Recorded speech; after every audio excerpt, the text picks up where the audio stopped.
Bienvenidos y bienvenidas a Enclave Política. Las cifras económicas del Ecuador no hablan precisamente de un manejo adecuado. Al contrario, todo indica que el austericidio manda, las políticas del Fondo Monetario Internacional se imponen y Guillermo Lasso no explica ni siquiera su propio modelo económico. Eso además en un mundo, además de un mundo que está planteándose nuevos retos y desafíos. El propio presidente decía, más mundo en el Ecuador y más Ecuador en el mundo. ¿En dónde quedó eso? Pues en un lindo eslogan. En la práctica ni la inversión extranjera llega ni las exportaciones crecen en este país andino. Y todo eso además ocurre en un mundo que en este momento está vinculado, atento a una posible recesión global, mundial y también atento a las decisiones de la COP27 que podrían de alguna manera orientar ciertas políticas, ojalá de todos los países. De esto queremos conversar con el analista económico y catedrático Juan Fernando Terán, a quien le damos, como siempre, la más cordial bienvenida. Qué gusto tenerte por acá, Juan Fernando. ¿Cómo estás? Gracias, un gusto estar con ustedes. Bueno, de entrada empecemos por lo último. La COP27 llama la atención en algunos espacios, no todos los mandatarios asisten, pero hay algunos mensajes innovadores, interesantes, como por ejemplo el de Gustavo Petro, el de Nicolás Maduro, que ya hablan de la estructura que sostiene este mundo errático en función del calentamiento global y otros fenómenos que ocurren con la naturaleza. ¿Cómo entender este evento en medio de una posible recesión mundial, Juan Fernando? Bueno, lo primero que quisiera destacar es que la presencia latinoamericana ha sido muy importante en la COP27, que es la cumbre más importante sobre el calentamiento climático y las acciones climáticas que se pueden hacer. Esa presencia ha sido importante por las expresiones que han tenido los presidentes de Colombia y de Venezuela, que han sido expresiones muy gratas para el mundo, para la humanidad, en varios sentidos.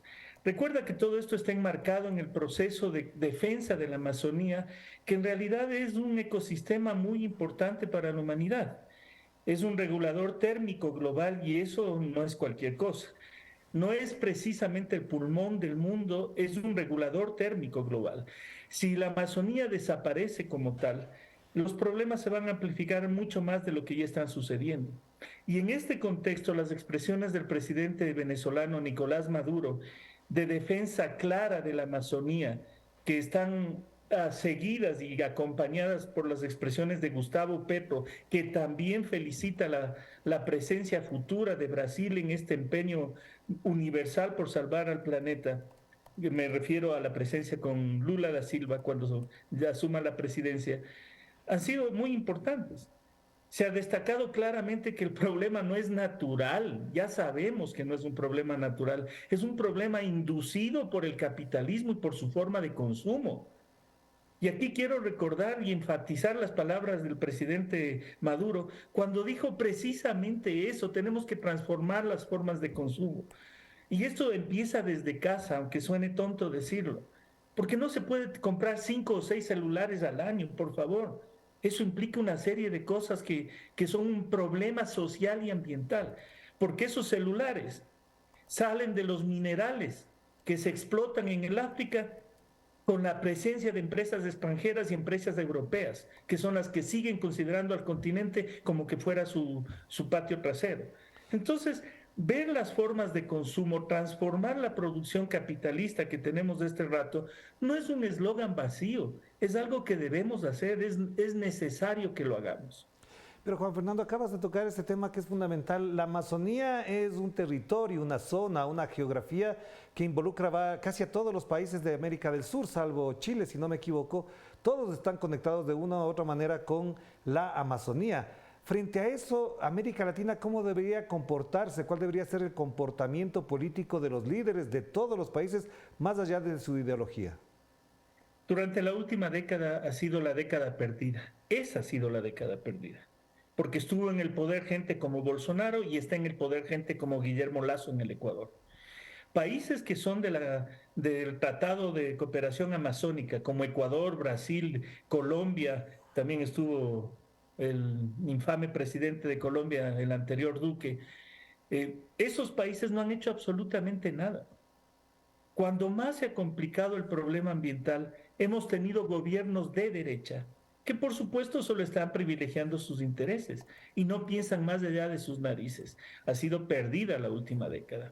En esta cumbre, Gustavo Petro y el presidente Nicolás Maduro propusieron refortalecer y darle vida de nuevo a la organización del Tratado Amazónico, que es lo único que podría interinstitucionalmente, intergubernamentalmente encontrar salidas para eso. Además de que esto nos permitiría negociar con los países desarrollados en otras condiciones. Eso es lo que también debe verse. No es simplemente un problema de defensa de los pajaritos o de la naturaleza, es un problema geopolítico. Estar en la cuenca amazónica nos da condiciones de negociación internacional en múltiples sentidos. Eso hay que aprovecharlo, pero para aprovechar eso necesitamos acción coordinada, integración, cooperación entre nosotros. Ya, entonces veamos el impacto que esto tendría si efectivamente se aplican las sugerencias, los planteamientos, incluso el discurso del propio secretario general de las Naciones Unidas. Ya advertía de que estamos en una situación casi que irreversible. ¿Hasta dónde esto, combinado con recesión mundial, puede dar al traste con algunos planes y además expectativas de países como África y como América Latina que se plantearon un crecimiento económico para la pospandemia? La situación sí es extremadamente preocupante a nivel internacional porque estamos ante un escenario de recesión que ya se está efectivizando en varios países. En Europa, la recesión está en ciernes en Estados Unidos, pero es un proceso real y eso va a afectarnos a nuestras economías. Nuestras economías, como en el Ecuador, que somos países vendedores de productos primarios, necesitamos buscar alternativas para transitar rápidamente hacia formas de economía más sustentables, sustentables tanto internamente como externamente. Las propuestas que Colombia ha hecho, que con Gustavo Petro han hecho respecto a pasar a una economía post-petrolera, son muy interesantes en Colombia y yo creo que podrían hacerse paulatinamente. En el Ecuador es más difícil porque nos encontramos en una situación de un abandono institucional, que es algo que muy difícilmente se puede entender desde fuera si no se vive lo que se está viviendo acá. Eh, no es solamente el neoliberalismo, ese no es el problema. Sabemos que hay gobiernos neoliberales y hemos visto gobiernos neoliberales que cuando tienen que tomar decisiones las toman. Yo les quiero recordar lo que hizo Angela Merkel en Alemania. Cuando la pandemia comenzó, ella tomó decisiones incluso que van en contra de su filosofía económica, pero las tomó. Se dio cuenta de que había que hacer algo. En el Ecuador estamos en una situación en la cual no es el problema simplemente de la ideología de un señor, es el problema de su incapacidad. Una incapacidad que a mí me hace pensar que posiblemente sea deliberada. Y me gustaría conversar un poco respecto a eso porque después de que hagamos una pausa, porque lo que está pasando en el Ecuador no es espontáneo. Claro, pero Yo creo que tiene para que cerrar ver. esta primera parte, Juan Fernando, efectivamente es un tema que atraviesa a muchas economías, pero no quiero dejar de cerrar esta parte para pensar qué va a pasar entonces en este planeta con recesión mundial, con el calentamiento global, la crisis energética, etcétera, etcétera, cuando potencias, incluso China, Estados Unidos, Gran Bretaña o Alemania, no renuncian ni al armamentismo ni al modelo que acaba con la naturaleza. La respuesta creo que está en los países del sur. Y esta palabra de ser el sur global deja de ser una retórica en este momento. Yo creo que más que nunca necesitamos entre nosotros, entre los países que no somos desarrollados, que seguimos en esa lucha permanente para evitar que Estados Unidos o Europa nos haga daño, necesitamos unirnos y plantearnos alternativas de comercio, de cooperación, de construcción científica que sean sur-sur. Es el momento de hacerlo. Tenemos que efectivamente emprender un nuevo camino, aprovechando condiciones tales como el marcado descenso de Estados Unidos con la fragilidad que tiene este rato el dólar y con lo que va a suceder a futuro.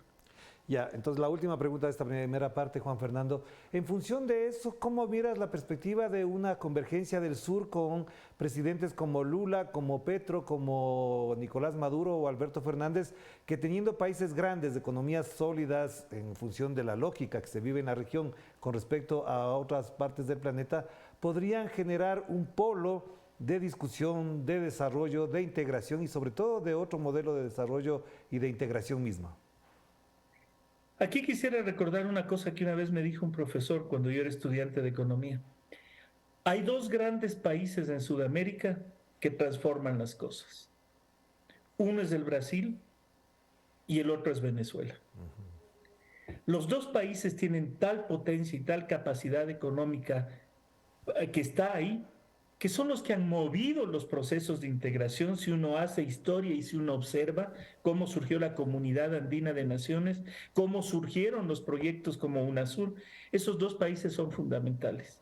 Y afortunadamente este rato la presencia de Lula da Silva en Brasil va a cambiar las cosas. Se genera un ambiente muy favorable nuevamente para mirarnos a nosotros y actuar desde nosotros.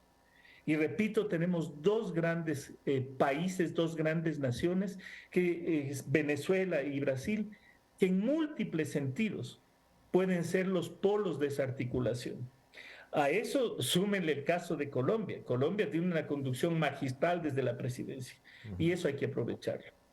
Claro que sí, hagamos la primera pausa, enseguida volvamos con Juan Fernando Terán a propósito de lo que pasa en el Ecuador y en función de que en este momento además la vinculación de inseguridad, crisis económica, migración puede generar el cierre de este año que ya prácticamente está cerrándose, un deterioro de las cifras, de las estadísticas y de lo que al principio se planteó el propio señor Guillermo Lasso para este país. Vamos a la pausa.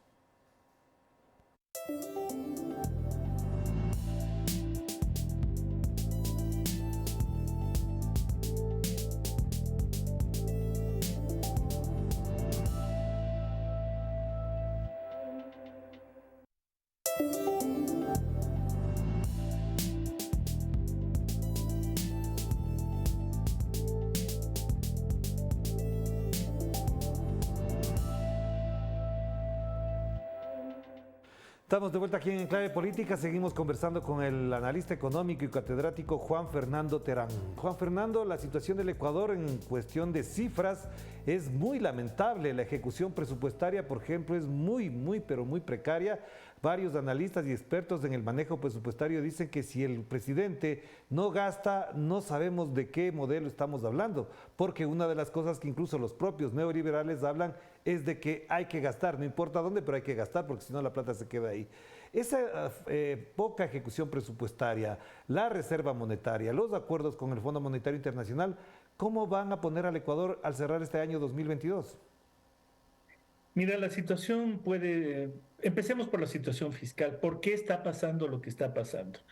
No se trata de que el gobierno sea simplemente austero y siguiendo la lógica neoliberal no quiera gastar en nada. Ese no es el problema. El problema es que tienen tal incapacidad de gestión que no pueden ni siquiera gastar el presupuesto asignado. Entonces, si el presupuesto de salud, para que se entienda, voy a poner un ejemplo, si el presupuesto de salud era de $1,000 para este año 2022, no llegan a ejecutar ni siquiera $500 porque no tienen capacidad para hacerlo. Ahora uno puede preguntarse por qué no tienen capacidad. Muy sencillo, porque lo que estamos viviendo es el resultado de una empresa electoral. Buscaron el poder, compraron el poder a través del poder económico que tienen y ganaron las elecciones, pero no tienen un partido atrás, ni varios partidos atrás, ni técnicos ni especialistas. Entonces asume el Estado Guillermo Lasso, pero asume el Estado sin capacidad para manejarlo, porque no tiene gente para hacerlo.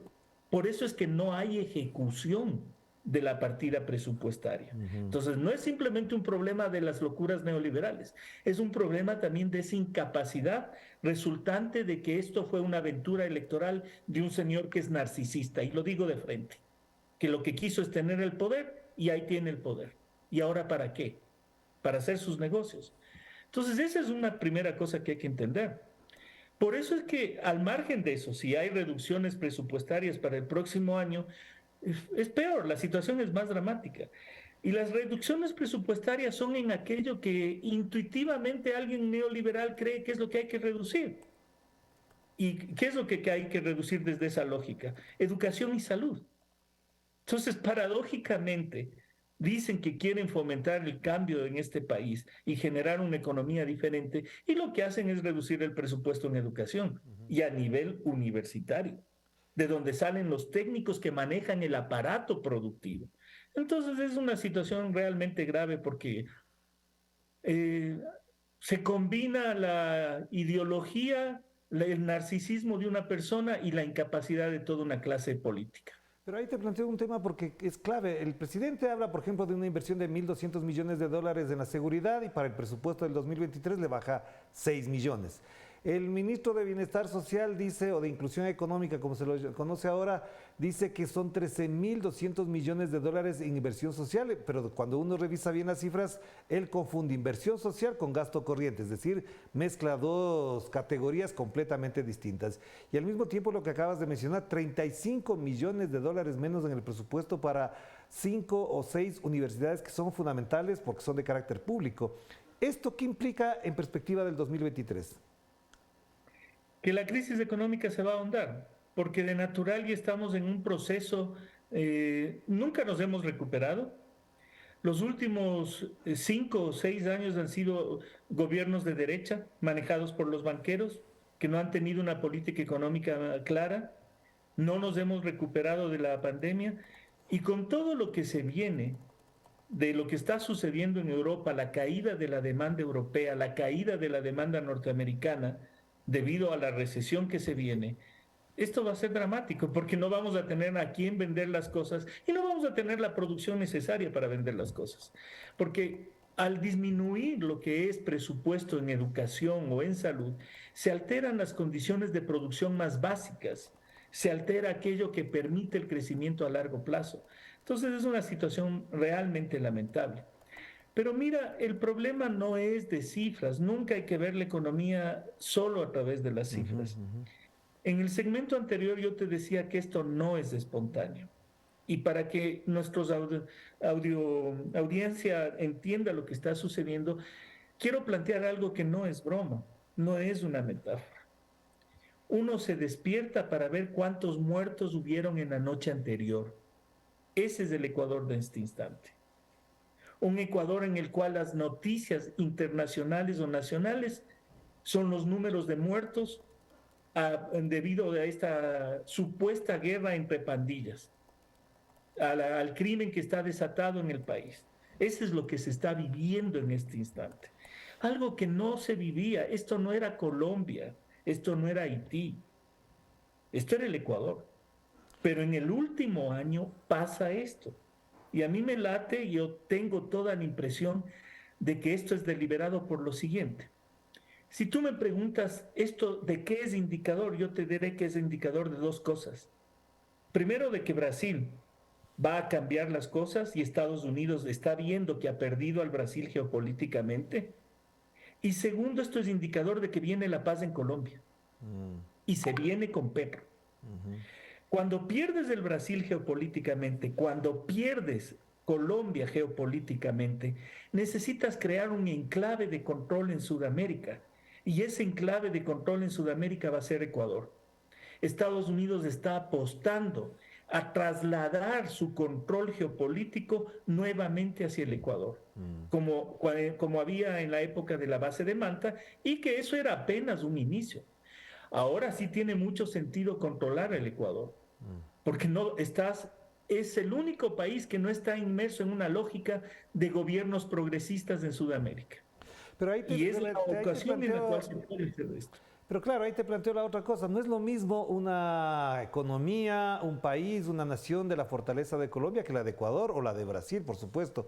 Porque han fracasado con Perú, que podría haber sido el enclave o el enclave, como se quiera mencionar, de un punto de referencia para los Estados Unidos. Ecuador no le alcanza. ¿Crees que efectivamente está en condiciones de soportar, de resistir un desafío de esa naturaleza puesto sobre los hombros de Guillermo Lasso de parte de los Estados Unidos? ¿O por el contrario, como ya pasó con la intención de generar esa tendencia con el Plan Colombia vinculándola al Ecuador en los años 2000, finales de los 90, pueda soportar el peso de esa responsabilidad un país como el de Ecuador?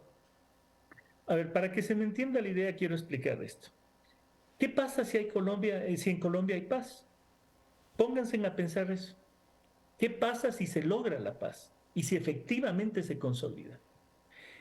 ¿Con qué pretexto Estados Unidos interviene en Sudamérica? ¿Con qué pretexto controla Sudamérica? ¿Cómo controla los flujos de narcotráfico y el tráfico internacional de drogas? Tiene que buscarse un sustituto. Y para crear ese sustituto se permite en este instante el caos institucional que existe. Se permite la violencia que se está viendo en este instante. Porque a partir de fomentar una violencia en la vida cotidiana, lo que se pretende hacer es que la población pida a gritos la intervención más fuerte del ejército, de la policía y que regrese la base de Manta. Eso es lo que se busca hacer. Desesperar a la población para crear las condiciones que le permitan a Estados Unidos volver a controlar el Ecuador por las buenas o por las malas. Y eso se hace precisamente con un gobierno débil, con un gobierno cuyo único apoyo es la embajada norteamericana. No tiene otro apoyo.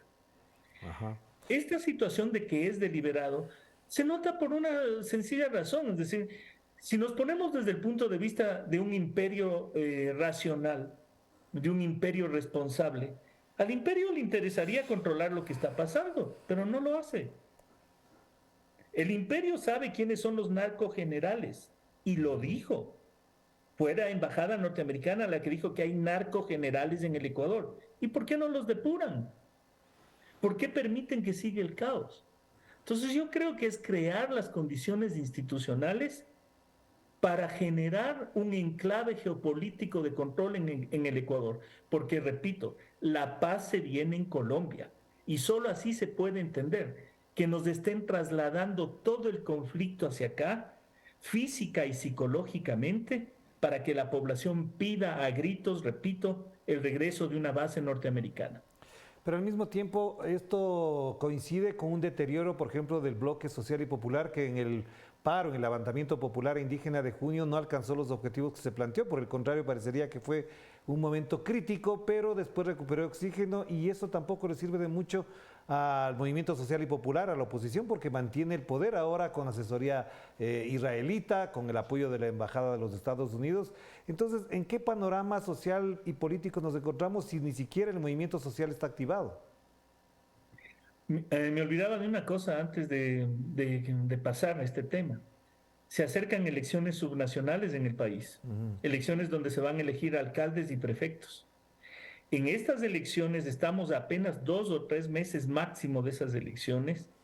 Este ambiente de miedo, de temor, de violencia callejera cotidiano puede ser explotado por la derecha para evitar el resultado prácticamente inevitable, que es un golpe muy fuerte electoral a todo lo que significa la derecha.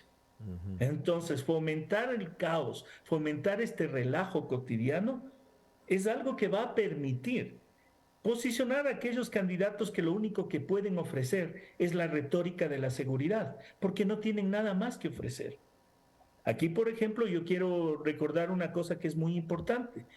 En la ciudad capital, en Quito, ¿qué candidatos existen que ofrezcan algo concreto? El único que se me ocurre es Pavel Muñoz. Los demás no.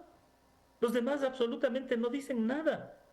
Pero como no dicen nada, van a suplir ese vacío de propuestas con el discurso de seguridad ciudadana.